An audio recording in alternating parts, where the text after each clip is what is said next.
CD कुर्दै गरेकी आमाको झरेको दाँत भित्रको खित्त आँसु खोज्नको लागि, बाको उद्रिएको कमेजमा नयाँ टालो फेर्नको लागि र भर्खर बिहे गरेर भित्राएकी जीवन सङ्गिनीको न्यानो स्पर्शलाई एक्लै छाडेर आफ्नै क्यानभासमा सिसा कलमको चित्र बनेर 7 समुद्र पारी पुगेका ती नौजवानहरू मात्र होइन, घरमा बाआमाले पालेको लैनो भैँसी बेचेर साउसँग ऋण गरेर उच्च शिक्षाको महत्त्वाकांक्षा बोकेर 7 समुद्र पारी पुगेका ती नौजवानहरूले बगाएको पसिना र रेमिट्यान्सका कारण आज मेरो मुलुकको अर्थतन्त्र चल्दैछ। सपनाको सुटकेस बोकेर रहरले कहरले र बाध्यताले नेपालका 4 बन्ज्याङ छाड्दै गर्दा देश कस्तो थियो?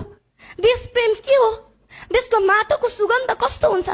प्रदेशमा बस्दा देश कति दुख्छ भन्ने सोकोर कल्पना सायद मलाई भन्दा धेरै अनुभव यहाँहरूलाई छ होला।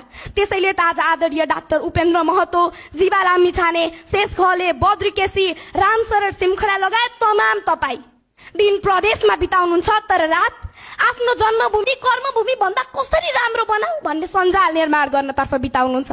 त्यसैले म मेरो मुलुकका नेतृत्वकर्ताहरूलाई हार्दिक आग्रह र अपिल गर्न चाहन्छु, नेपालमा हुने हरेक कार्यक्रम र योजनाहरूमा राज्यभित्र र बाहिर रहेका ती तमाम क्षमतावान व्यक्तिलाई क्रियाशील गराउन सके मात्र देशको लक्ष्य पूरा हुनेछ।